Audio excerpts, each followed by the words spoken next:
We're going to clarify something this evening that I said last week that our resident dietitian took great offense. And I said, take it up with Jesus, because he's the one that says don't worry about what you eat, okay? But we're going to clarify, just like lots of spiritual teachings, don't specifically mean the literal aspect of it. While there's a surface aspect to it, there's a much more important, deeper aspect to that concept. Starting on the surface with the idea of don't worry about it, because worrying doesn't ever do any good anyways. Worrying about anything. That whole verse, it's in Matthew 6.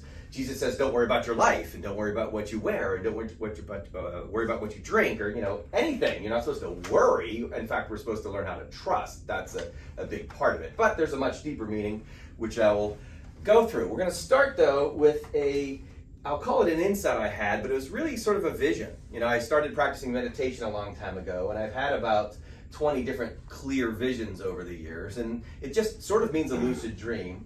It wasn't quite like a lucid dream, though, but it was an extremely clear experience that was obviously delivering me a message. And when I tell you what it is, it becomes very clear. But it was the very first of several what I'll call visions I had through meditation.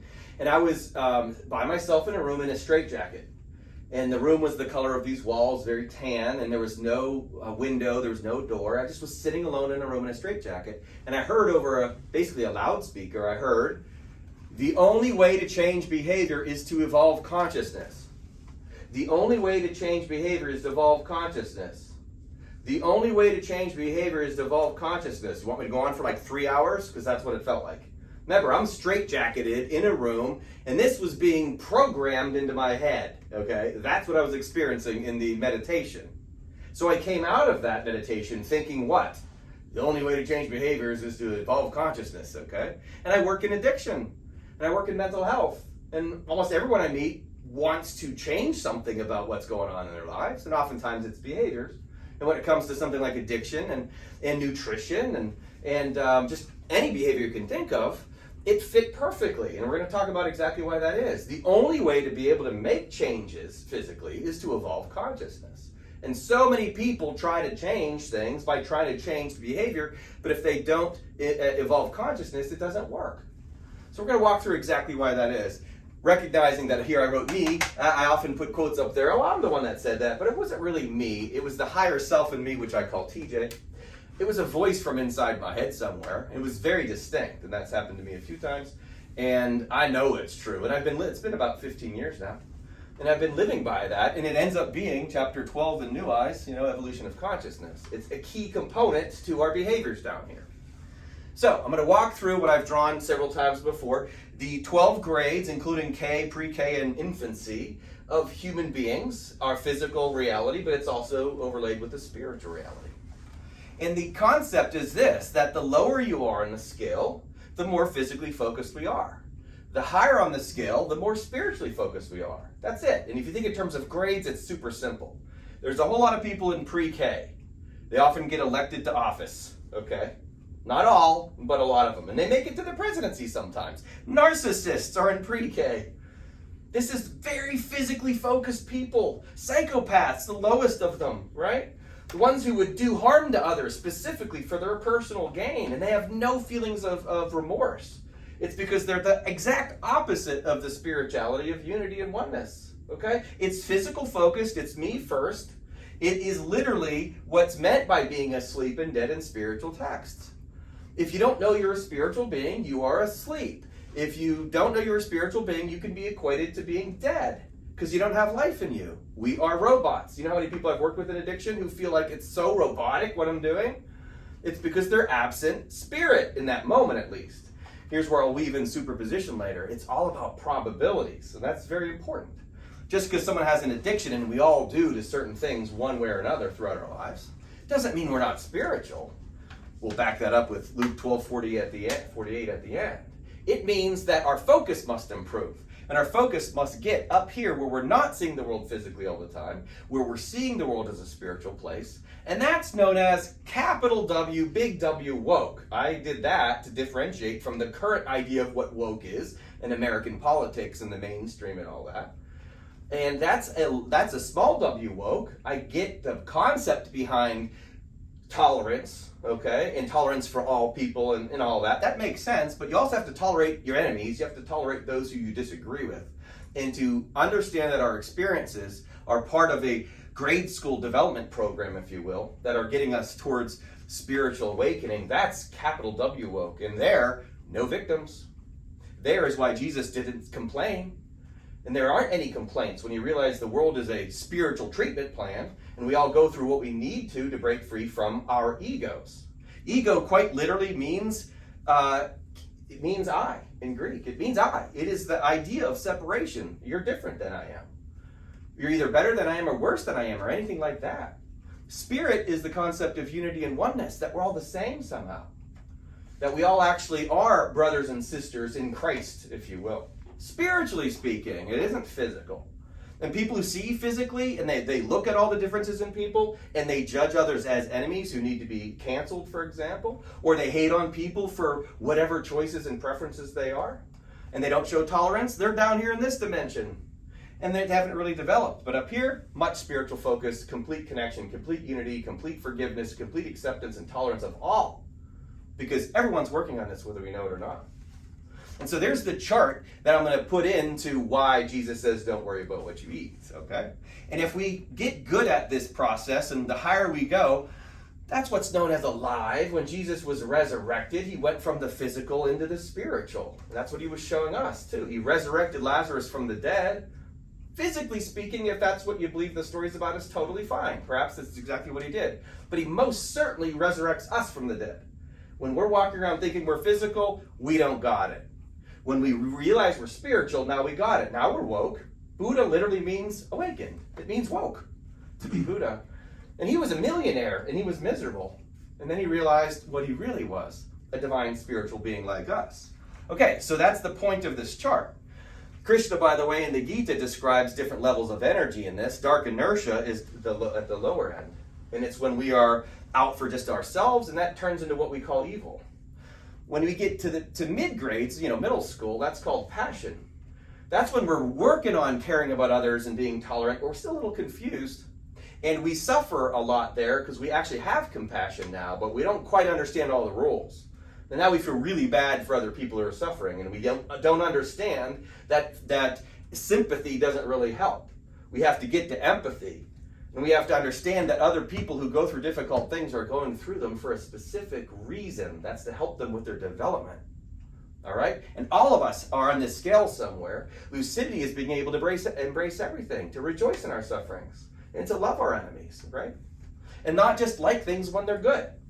And if all we do is fix the physical world by making sure everyone has enough to eat, which, by the way, is a noble goal. Okay? Or distributing the money more fairly, whatever the goal is politically. That's a noble goal. Fine, have at it. But if what we're not doing is, if we're not working on spiritual development, if we're not helping each other become lucid, and then what we're doing, the Course in Miracles says, is we're dooming each other to hell. We're either, Course in Miracles says, we're either committing to being among the saviors of the world to help resurrect each other as little Christ in development, or we focus on ourselves physically, keep our focus on ourselves physically, and now we're doomed to hell. Which is pretty important, because who wants to take another spin in hell, right? What we need to do is keep working towards lucidity, and that's when we see the oneness in all things. We've done this the last couple weeks. It's why our bodies are designed the way they are, why our brains are set up for all of us to do it. All of us have Christ conscious capability. Not all of us have hair. Not all of us can dunk a basketball. Not all of us have fair physical situations. And yet Jesus specifically teaches, for those who don't have fair physical situations, good for you, you're way more likely to find the kingdom of heaven. Because the people who have it good, they're not working on this. Okay? Rich men have a hard time getting into the kingdom of heaven, he says. Okay, so here's the setup, and one more thing before I dive into what Jesus said. Krishna in the Bhagavad Gita says this, exact words, I wrote it verbatim: seeing, hearing, touching, smelling, eating, walking, sleeping, breathing. The disciplined man who knows reality should think, I do nothing at all. Well, that's interesting. The disciplined man who knows reality is the lucid man who understands that I'm not doing any of those things. Why is that? We are robots. We are creatures that were designed with a whole lot of genetics to crave certain things and desire certain things. And then we're born with very dim consciousness. In many ways, we're quite in infant stage, literally consciousness and physically, I should say. And we develop over time. We develop in the direction in which we're told, including what we eat and what cultures we eat things, when to eat, right? And what clothes to wear, and which teams we identify with, and what religion to follow. Now, who among us, when we're 2 or 3 years old, is processing this, saying, yeah, I don't think I want to do that. I don't want to be a Christian, or I don't want to be a Jew, or whatever. I don't want to root for the Steelers, Who does that when they're 2 or 3? If we're rewarded for following mommy and daddy, we go with it, right? And then we develop our identities around what we got taught. That's not conscious. That's robotics. That's the brain operating upon its wiring. And so much addiction, and again, all forms of addiction, alcohol, food, and drugs, and everything that you can think, shopaholics, gambling, sex, and all of that. A lot of it is conditioned, a lot of it is genetic, and a lot of it is ego-focused, okay? But again, it doesn't mean you're caught up in the ego world if you're into addiction. Again, that's why I end on Luke 12:48. It's a big deal. The intention is we have to recognize my body is a program. My body is a machine. Krishna even says your body's a machine that reels magically. The world is a movie, as we've described before, that's unfolding before our eyes. What can you do about it? Recognize that it's not you. Don't try to take credit. That's why Jesus and Paul both say, no man should boast. Don't try to say, I did this, or I'm bad because I can't do this. And how many people I've met who beat themselves up because they can't beat an addiction? What's wrong with me? And they feel shame. You know what the shame does? Makes them want to use again. Okay? And people who are struggling with weight and food issues, it's because they identify as the body. The entire point is to stop identifying as the body. We are spiritual beings with bodies, that's true. But the body, like Course in Miracles says, use the flesh to teach the spirit. We've got bodies. Our bodies have issues. Sometimes our bodies get addicted. But when we identify with that, now we're sinning. Because the sin is to miss the mark. We are spiritual beings. And as you climb this ladder, you get better and better at it. You go, I get it. Now you can let go of all the stuff that has been burdening you. And if what you're doing is trying to cling to some sort of physical solution, you're gonna be like a person who's in a car in neutral, who's hitting the gas, wondering why they're not progressing. Why can't I make progress? You're stuck in neutral. You're trying to add gas, but it's not going to work because you're stuck in the same concepts you've had your whole life. And the problem isn't food, and the problem isn't the drugs and alcohol. I almost never mention drugs and alcohol to people I work with. Because the only way to change behavior is to evolve consciousness. That's it. Okay? So, that brings us to superposition and the science of probabilities. Now, we've gone through this several times before. The science is here, but I like to apply it therapeutically for this exact point. When you work with someone who has an addiction to anything, there's just a certain probability of success. And what is that probability of success linked to? The level of development in relation to their potential. That's important. That's relativity. And it's also Luke 12:48. And so it's complicated. It's a little bit of calculus. But the fact is, depends on how far developed you are, but also how far you have the capability of being developed. And so if you have someone that's functioning as a sixth grader, if they're a sixth grader and they get an A, that's good. Just like a first grader who does does 1 + 1 = 2 and they get a little gold star and mommy and daddy are happy with them, yay, that's great because they're in first grade. But if you're in 12th or 11th grade working on 1 + 1 = 2, that's a little below what you should be working on, okay? You're not rising to the level of your capabilities. And that's relativity. Some people are given more capability than others, and if they don't apply it to the spiritual world, they're going to struggle, okay? Others, however, are born in a situation where they're getting 1 + 1 = 2, or they're functioning on their level, and they have no problem getting through life. And again, I'm not saying this is good or bad. First graders are not worse than sixth graders, okay? That's just where you're at, and each person has to know where they're at. And if you're supposed to be operating as a 10th grader, you better, or it'll be more difficult for you, okay? Well, this process of reaching, the level of lucidity, or at least working your way up there, is what changes the probabilities of certain outcomes. Again, we could go on and on with this about what happens in the physical world thanks to superposition, but we're going to keep this therapeutic, especially as it relates to eating and what we're supposed to be doing. Why does Jesus say in Matthew 6:25 to not be anxious about what you eat, or about what you drink or what you wear? It says, don't be anxious about clothing. Why? Well, first of all, being anxious about anything doesn't really work.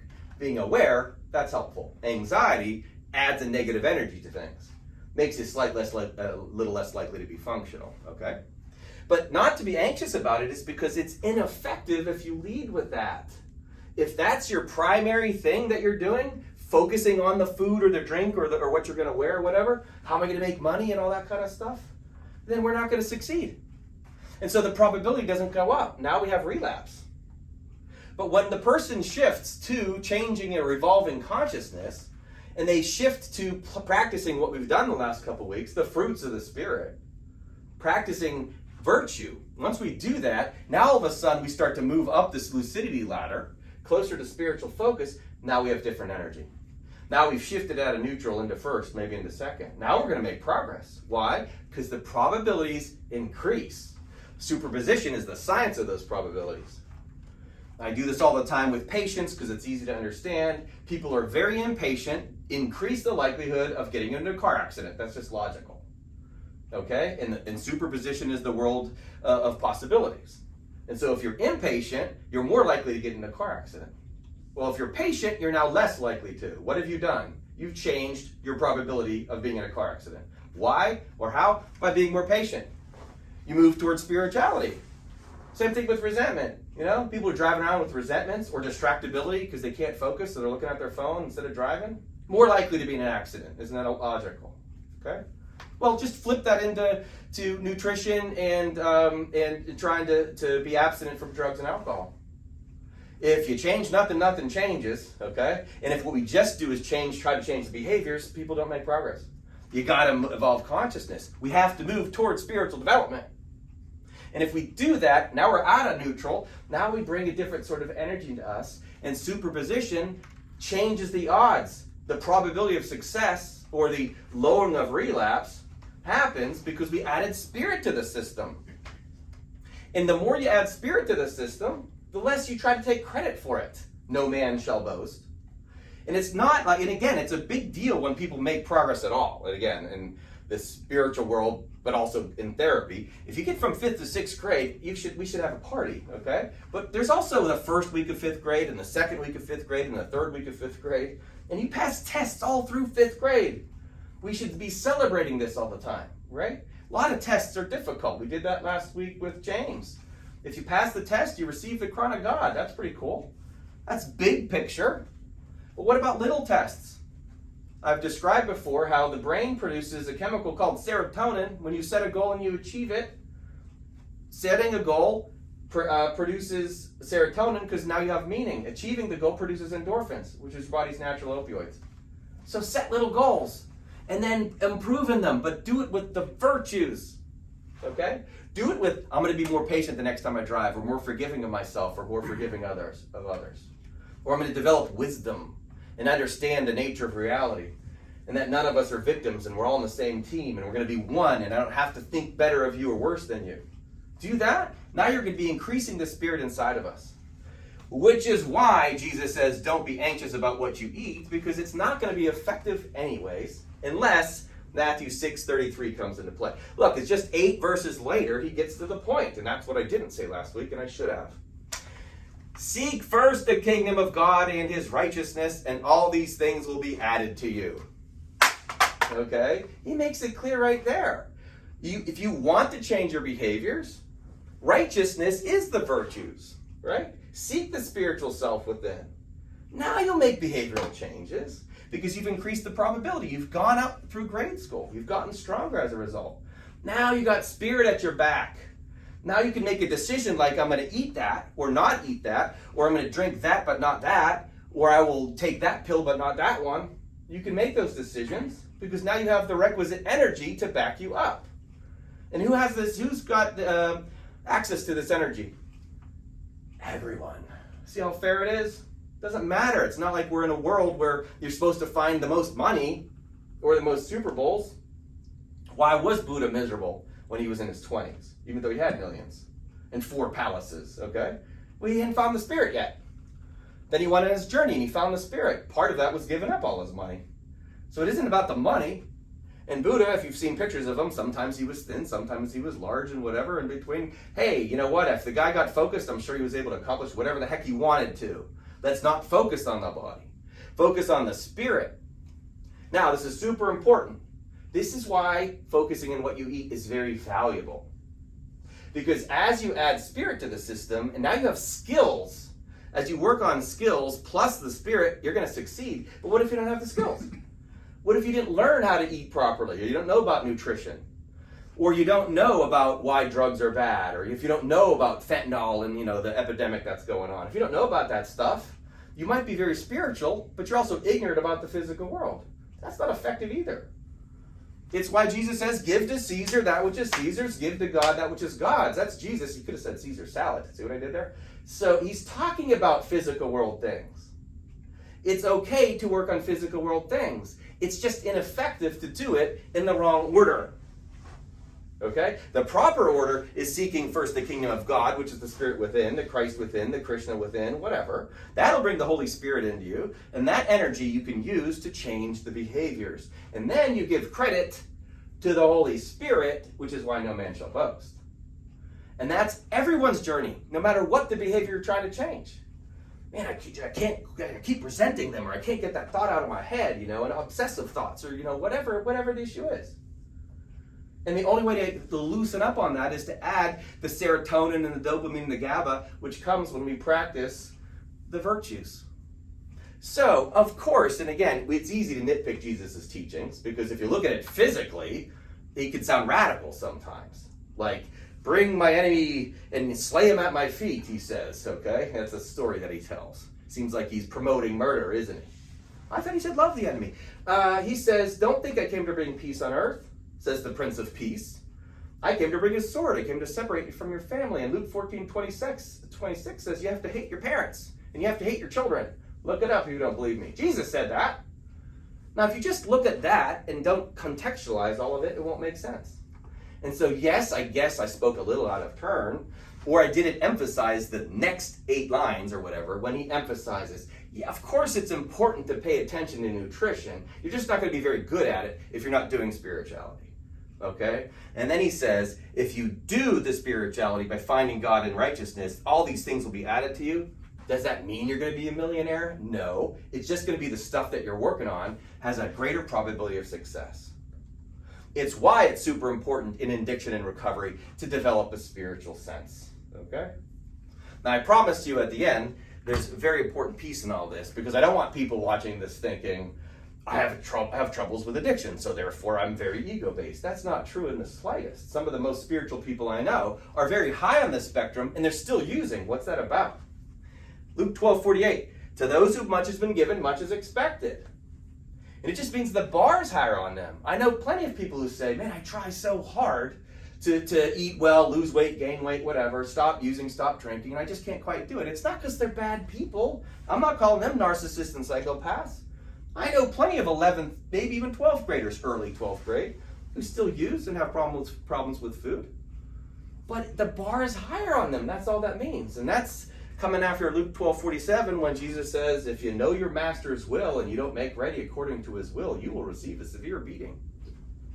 And if you don't know his will and you do what deserves a beating, your beating will be less severe.